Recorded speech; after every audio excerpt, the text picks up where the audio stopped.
তুই এখানে? যার সাথে 6 বছর ফাটিয়ে প্রেম করার পর ম্যাডামের হঠাৎ মনে পড়েছিল, ও মাই গড, আমাদের সম্পর্কটা তো বাড়ি থেকে মানবে না, এদিকে ব্রেকআপও করবে, আবার ভালোও সাজবে। এভাবে দু নৌকায় পা দিয়ে চলা যায় না। আমাদের মতো মধ্যবিত্ত ছেলেরা না এরকমই বারবার ল্যাং খেয়ে যায়। এই ড্রেসগুলোর জন্য থ্যাংক ইউ। আসলে আমার শপিং করতে অনেক ভালো লাগে, কিন্তু আমার বন্ধুগুলো এত দামি দামি ড্রেস কিনতেই চায় না। আরে ঠিক আছে, বিয়ের পর অস্ট্রেলিয়া গিয়ে আরো শপিং করো। আর আমার বন্ধুদের ওয়াইফরাও শপিং করতে খুব ভালোবাসে। আর 12 দিন পরে আমাদের বিয়ে, সবটা কত তাড়াতাড়ি হয়ে গেল না? কেন, আরো বেশি দেরি হলে ভালো হতো। আরে না না, জাস্ট বলছি। তুই এখানে? না মানে তুই এখানে কি করছিস?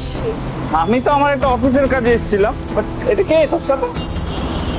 আমি দীপক, ওর তার ফিয়ান্সে। ফিয়ান্সে? আচ্ছা। নাও হু আর ইউ? আমি জিৎ, তোমার ফিয়ান্সের এক্স বয়ফ্রেন্ড, যার সাথে 6 বছর ফাটিয়ে প্রেম করার পর ম্যাডামের হঠাৎ মনে পড়েছিল, ও মাই গড, এই সম্পর্কটা তো আমাদের বাড়ি থেকে মানবে না। হোয়াট?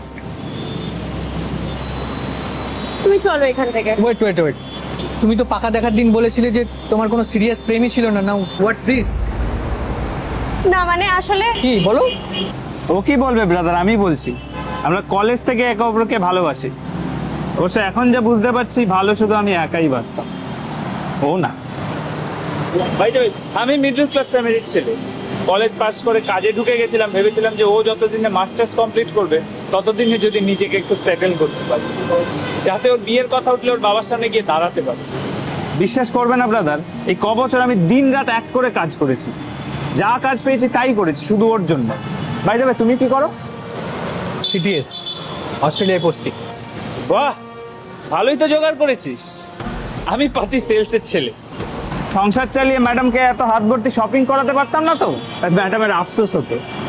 কার বয়ফ্রেন্ড তাকে আইফোন দিয়েছে, কার বয়ফ্রেন্ড কোথায় 5 স্টার হোটেলে খেতে নিয়ে গেছে, এইসবই শোনাতে খারাপ।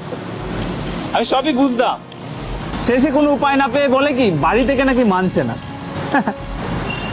ওর বাবা ওকে কোথায় পড়তে পাঠাবে, ব্যাঙ্গালোর না? তোর তো এখন ব্যাঙ্গালোরেই থাকার কথা, তাই না? দেখ জিৎ, থাক, আমি জানি তুই কি বলবি। দেখ, আমার ফিনান্সিয়াল কন্ডিশনের সাথে তুই ফিট নাই হতে পারিস, সেটা কোনো অসুবিধা নয়, কিন্তু সেটা সত্যিটা মুখের উপর বলে যেতে হতো। এসব বাবা মানছে না, বাড়ি থেকে পড়তে পাঠাবে, এসব বুজুম বাজুম মিথ্যে কথা বলে ব্রেকআপ করার কোনো দরকার ছিল না। সরাসরি বলতে পারতি ভাই যে তোর এই ফুটপাতের গোলাপ আর সস্তা রেস্টুরেন্টে আমার আর পোষাচ্ছে না। এদিকে ব্রেকআপও করবে, আবার ভালোও সাজবে। এইভাবে দু নৌকায় পা দিয়ে চলা যায় না। দেখো, আমি বুঝতে পারছি তুমি বুঝতে পারছো না, তোমার বোঝার কথাও নয় ব্রাদার।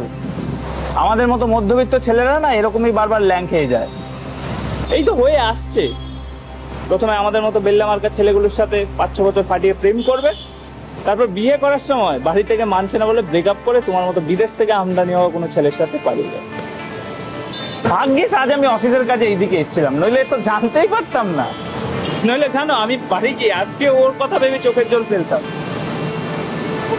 আমার তোমার প্রতি কোনো রাগ নেই, কিন্তু তোমার কপালটাও খুব খারাপ। নিজে এত খেটে পড়াশোনা করে প্রতিষ্ঠিত হয়েছে, কিন্তু বিয়ে করে নিয়ে যাচ্ছে এমন একটা মানুষকে যে তোমার চেয়ে বেশি তোমার টাকাকে ভালোবাসে। দেখ শোন, চুপ। তুই কিন্তু তুই শোন, তুই যেমন এখন এই দামি ড্রেস, আইফোন আর 5 স্টার রেস্টুরেন্টের গন্ধ মেখে ভালো আছিস, তোর এই রূপটা দেখার পর আজ থেকে আমি আমার ফুটপাতের গোলাপ নিয়ে খুশি থাকবো। তোকে না পাওয়ার জন্য কোনো রিগ্রেট থাকবে না। যাই হোক ব্রাদার, বিবাহিত জীবনের অগ্রিম শুভেচ্ছা। আশা করি তোমার ভালোবাসা তোমার ফিয়ন্সের মানসিকতার বদল ঘটাতে পারবে। All the best.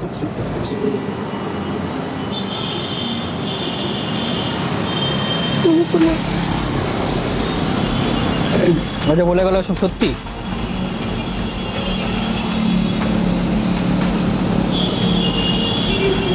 দেখো অর্পিতা, আমি ভেবেছিলাম তোমাকে নামিয়ে দেব, বাট তুমি অলরেডি অনেকটাই নেমে গেছো। সামনে বাস স্টপ, তুমি ওখান থেকে বাস ধরে নাও। আশা করি ড্রেসগুলো তোমার আর লাগবে না।